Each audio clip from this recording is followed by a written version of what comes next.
Alabado sea Jesucristo. Estos días que estamos considerando a la Virgen de manera especial en su mes, son días de especial gracia, por eso hay que aprovecharlos mucho.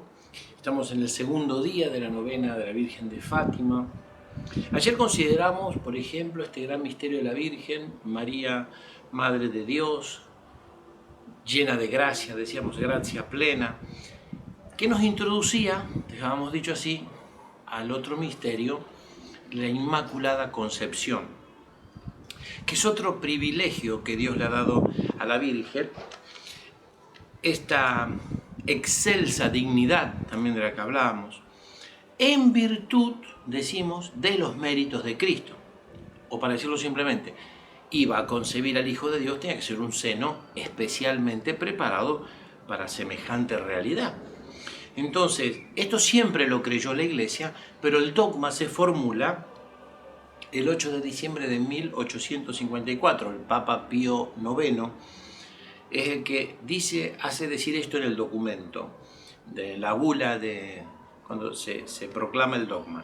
En el primer instante de su concepción, por singular gracia y privilegio del Dios omnipotente, en previsión de los méritos de Cristo Jesús, Salvador del género humano, preservada, inmune de toda mancha de la culpa original, esto ha sido revelado por Dios y se debe creer firme y constantemente por todos los cristianos. En el primer instante, ahora vamos a ir viendo un poquito esto, la Virgen María es concebida sin pecado original en el seno de su madre, Santa Ana. No es que ella en la Inmaculada Concepción concibe a Cristo Inmaculada, por supuesto que lo hace así, pero la Inmaculada Concepción se refiere a ella. Es preparada en virtud de los méritos de Cristo, por quien iba a ser ella, la Madre de Dios, la Madre de Jesucristo. Dios la prepara cuando es concebida en el mismo instante que aparece la vida en el seno de Santa Ana. Ella es concebida de una manera distinta, sin el pecado original. Hay algunas teorías por allí del siglo XIII o XIV que, por ejemplo, dijeron que había sido concebida con el pecado, como todos, y que después Dios, en el seno de su madre, le quitó el pecado original. Nosotros creemos que no, o sea, lo que ha creído siempre la Iglesia. En ningún momento la Virgen tuvo pecado original. Recordemos que el pecado original, dado ya en el origen de la humanidad, Adán y Eva como pareja existente, reales, no podemos decir que es una manera de hablar, eso es un error del racionalismo y del progresismo, porque si negáramos la existencia de Adán y Eva, entonces si hay otras parejas, algunos descenderían de esas otras, no tendrían pecado original, y los que descienden de Adán y Eva sí. Eso es ridículo. Nosotros creemos en el monogenismo, esto está clarísimo. Lo que pasa es que, bueno, ya estas teorías que quieren cambiarlo todo. Un poco esta es la locura del progresismo intelectual, ¿no? A eso me refiero. Nosotros entendemos entonces esta primera pareja que cuando pecan de soberbia allí, queriendo desafiar a Dios y independizarse de Dios, porque este es el gran problema del pecado original, la independencia de Dios, no querer ser dependientes de Dios. Entonces eso nosotros lo arrastramos por generación. Nuestros padres nos conciben con mucho amor, colaboran en la obra creadora de Dios, trayendo vida. Somos fruto de nuestros padres, pero venimos con el pecado original, que con el bautismo recién se va a borrar. La Virgen es inmune, es una gracia especial que le ha dado Dios, un privilegio divino, singular, a ella nada más, no habrá otra. Ahora uno puede decir, ¿de dónde sale todo esto? De las Sagradas Escrituras, de una conexión con otra verdad revelada. Esto es una verdad formalmente revelada por Dios, que la Virgen es Inmaculada. Desde siempre, desde el primer momento se ha creído, la Iglesia siempre lo afirmó. Después se formuló el dogma, pero siempre la Iglesia afirmó desde el principio en la Inmaculada Concepción. Por supuesto que tiene una base sólida, muy fuerte en las Sagradas Escrituras. Y ustedes se van a acordar, es justamente lo que se llama el protoevangelio, ¿sí? En la primera página del Génesis, allí ya está anunciado el Evangelio, ¿no? Se le llama así, protoevangelio, el primer anuncio de la buena noticia de que va a haber una redención futura. ¿Cuándo?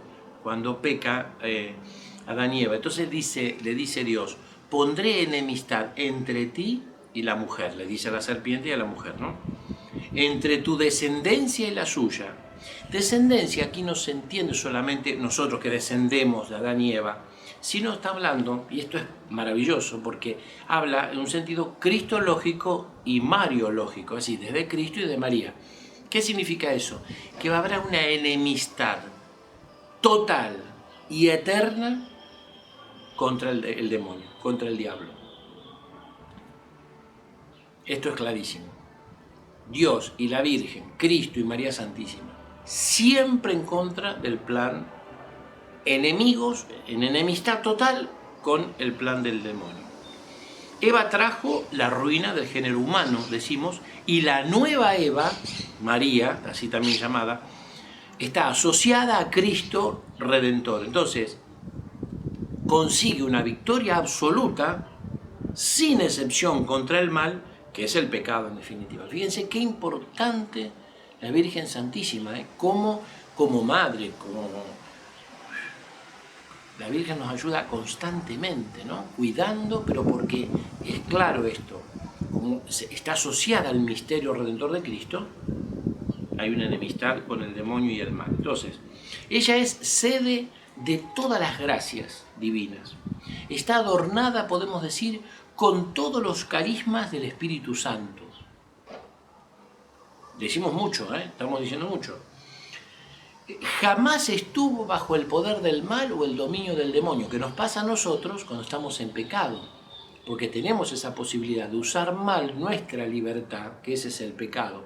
Somos libres, es verdad, Dios nos ama libres, pero la libertad es hacer el bien que conocemos, no lo que quiero.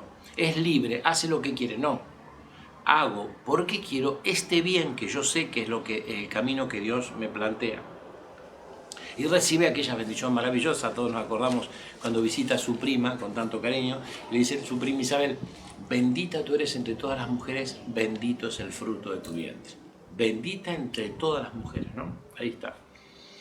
Ahora, esto uno podría preguntarse, ¿estas cosas de la Virgen será un capricho dogmaticista? ¿Es la Iglesia la que quiere decir estas cosas?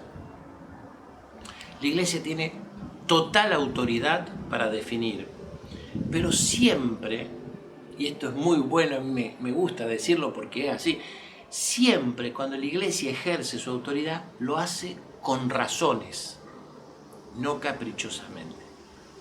Esta es la gran seguridad que tenemos, ¿no? Entonces, aquí está, la Iglesia cuando hace algo, las Sagradas Escrituras, la tradición apostólica, el sentido de los fieles siempre rezaron esto, siempre, desde el primer momento, siempre, lex orandi, lex credendi. Y también se pregunta entonces la Iglesia, ¿qué razones habrá tenido Dios para hacer esta cosa? En este caso, preparar la Virgen de este modo. Fíjense qué hermoso, ¿no? La Iglesia cuando va a hacer algo, si está la Sagrada Escritura, la tradición apostólica, ¿qué sentido tiene entre los fieles? Y se pregunta, ¿qué razones tendría Dios para hacer esto? Les voy a dar 3 razones. Una, la maternidad divina. Como venimos diciendo, es el núcleo de todos los misterios de los privilegios de María, por ser Madre de Dios. Le ha dado dones a la medida de la misión. Si Dios te va a pedir una misión, te va a dar los dones. A vos, a mí, a quien sea. Y es así. Dios nunca da una cruz que no podamos llevar. Nunca nos va a dar una misión que no tengamos la capacidad para hacerla. ¿Te llamó al matrimonio? Lo harás bien, seguramente si sos fiel a Dios. Llama al sacerdocio, te da los carismas necesarios. Te llama a la vida religiosa, te llama a la soltería, te da el regalo de esta profesión que siempre nos ayuda. En este caso, a la Madre de Dios no le podía dar menos. Los dones al nivel de la misión. Madre de Dios. Plenitud de gracia, inmunidad de cualquier tipo de pecado en su alma. Un vientre purísimo para su Hijo Divino. Estamos repitiendo. Dignidad y santidad, eso queremos decir. Primera cosa, dignidad excelsa y una santidad maravillosa para concebir. La segunda cosa, amor de Dios a su madre. Pensemos, como dicen algunos teólogos, si nosotros hubiéramos tenido la posibilidad de elegir a nuestra madre, hubiéramos elegido la que tenemos o la que tuvimos y tenemos en el cielo, pero le hubiéramos dado todos los dones y todos los carismas que pudiéramos. Es así. Nuestras mamás han tenido, tienen los defectos de cualquier persona. Nos querrán mucho, pero tienen los defectos de cualquier persona. Y por eso somos quienes somos, con defectos y con virtudes. Y esto hay que verlo siempre, ¿eh? Cuidado con este tema. Todos tenemos defectos y virtudes. Nadie es más que nadie. Y todos tenemos nuestra historia que podemos redimir, que podemos cambiar, que podemos ayudar, ¿no? Pero nuestras madres también están sujetas a esto, a la limitación humana.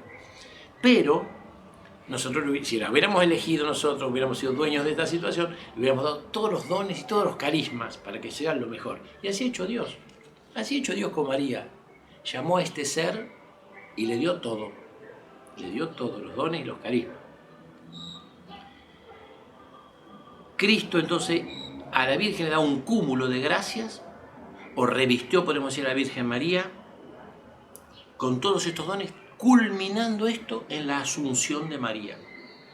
Es de tal manera ella preservada del pecado y tiene tantos privilegios que no podía pasar por la corrupción del sepulcro, como nosotros que morimos a causa del pecado también, porque la muerte entra por el pecado, es así.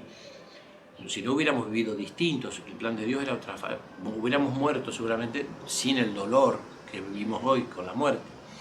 Pero la Virgen no podía pasar por eso, fue asunta, llevada a los cielos en cuerpo y alma, en ese momento donde prácticamente se duerme y va al cielo. No muere en cuanto como la muerte nuestra, ¿no? Decimos en teología, convenía, Dios podía hacerlo, luego lo hizo. ¿Qué significa esto? ¿Convenía que esto sucediera así? ¿Crear a la Virgen de esta manera? ¿Convenía? Y sí, convenía. Dios podría haber hecho cualquier otra cosa, Dios es todopoderoso. Pero convenía que hiciera de este modo. ¿Dios podía hacerlo? Sí, lo hizo. Eso es para entender, ¿no? cómo funcionan también las cosas de Dios. Instante de su concepción, cuando esas dos células se unen en el vientre de Santa Ana, libre totalmente del demonio y de su poder.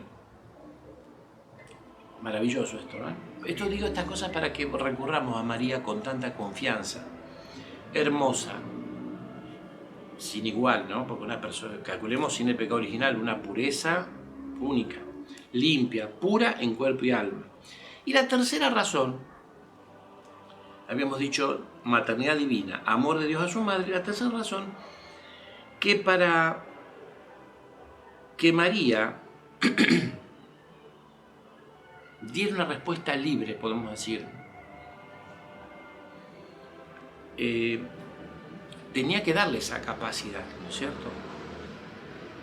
Si la Virgen dice sí al ángel, lo hace con una libertad total, una libertad plena. Esto es muy importante decirlo, ¿eh? El asentimiento libre que da la Virgen, abierta al don más grande que Dios podía darle, ser la Madre de Dios, es que acepta la voluntad de Dios sabiendo que hay una carga de dolor. Esto lo dice el Catecismo, ¿no? De la Iglesia Católica. Para decir sí a semejante plan divino que le plantea el ángel en la Anunciación, Santa María necesitaba una voluntad fuerte, fuertísima, las virtudes infusas y los dones del Espíritu Santo en plenitud, una voluntad férrea, virtudes infusas y dones del Espíritu Santo en plenitud. Por eso Dios le da toda esa capacidad para decir que si vuelvo a repetir, cuando Dios va a pedir un plan, no tengamos miedo, nos da la gracia, nos da su ayuda, nunca estamos solos. ¿Ven cómo vamos uniendo estas cosas con nuestra vida interior? Es una enorme riqueza espiritual que tiene Santa María, que ella podría decir, Dios me dio la gracia de responder afirmativamente a mi vocación divina, como lo podías decir vos y lo digo yo. Dios me ha dado la gracia de responder afirmativamente a la vocación, con libertad. Dios me llamó, pero me da la gracia para que yo diga, me invita. Cuando Dios llama, invita.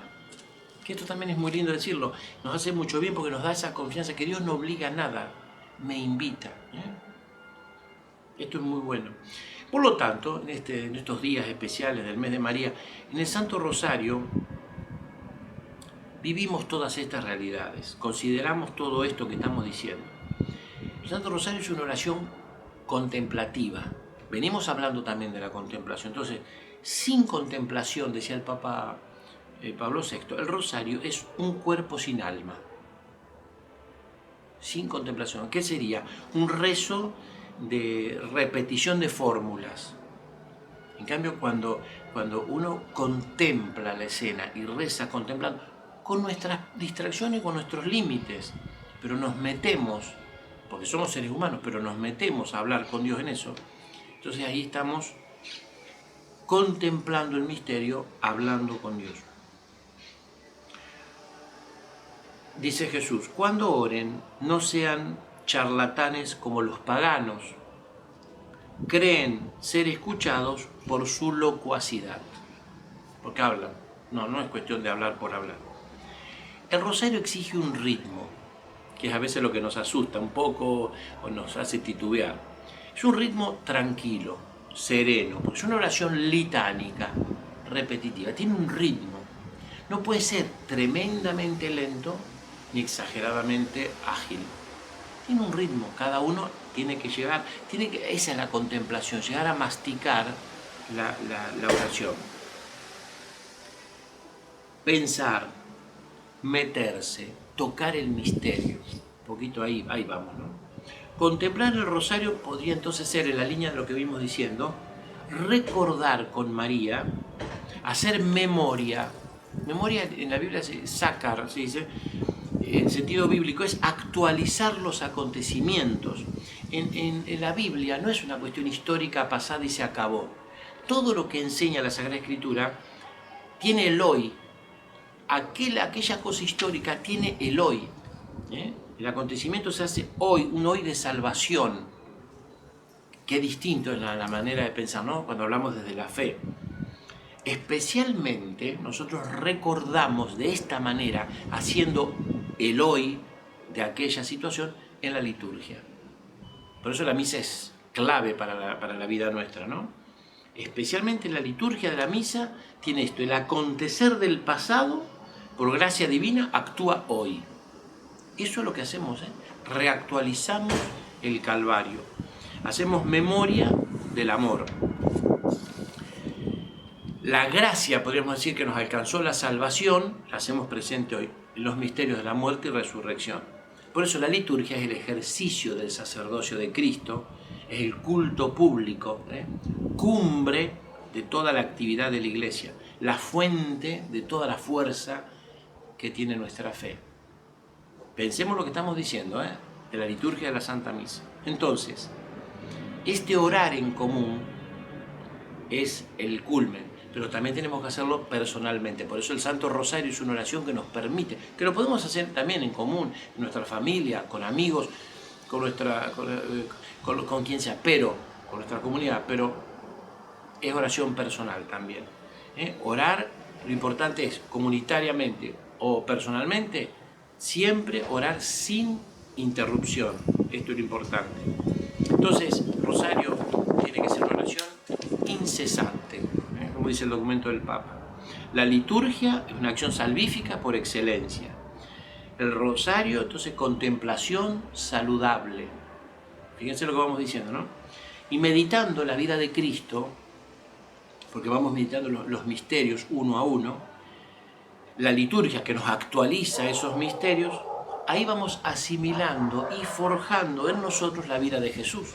Por eso es tan importante unirnos a María desde esta oración especial, típica como es el rosario, para lograr esto, la vida de Jesús en nuestra propia vida, que no es poca cosa, que hay que trabajarlo, pero ya empezamos con esto. Entonces, allí vamos a ver cómo seguramente haciendo esto nos va a cambiar nuestra fe, va a cambiar la familia, la iglesia, todo se va a renovar. en la verdad, no en un cambio que hace destrucción de lo anterior, no, se va a renovar. Entonces, vamos a pedirle a la Virgen en este día también, segundo día de la novena de Fátima, cuando rezamos rosario, que hagamos esto, en esta contemplación del recuerdo, ese recuerdo que se hace de la historia, se me hace un hoy de salvación. Cuando planteamos el misterio que vamos a rezar. Y ahí es donde nosotros tocamos a Cristo, que nos va a cambiar, lógicamente. Por eso hablamos de conversión, que es lo que decíamos hoy en la lectura, ¿no? de la misa. Bueno, vamos a pedirle esto entonces a la Virgen, rezar el rosario con estas características, todo lo que podamos, todo entregándole al Señor lo que podamos, de la mejor manera que nosotros podamos entregársela, ¿no? Queriendo de todo. Vamos a pedirle esta gracia siempre a la Virgen, con todas estas prerrogativas, estos privilegios hermosos que la venimos considerando. Agradezcámosle mucho a Dios tener esta madre. Nos vemos la próxima, si Dios quiere. En el nombre del Padre, del Hijo y del Espíritu Santo. Amén.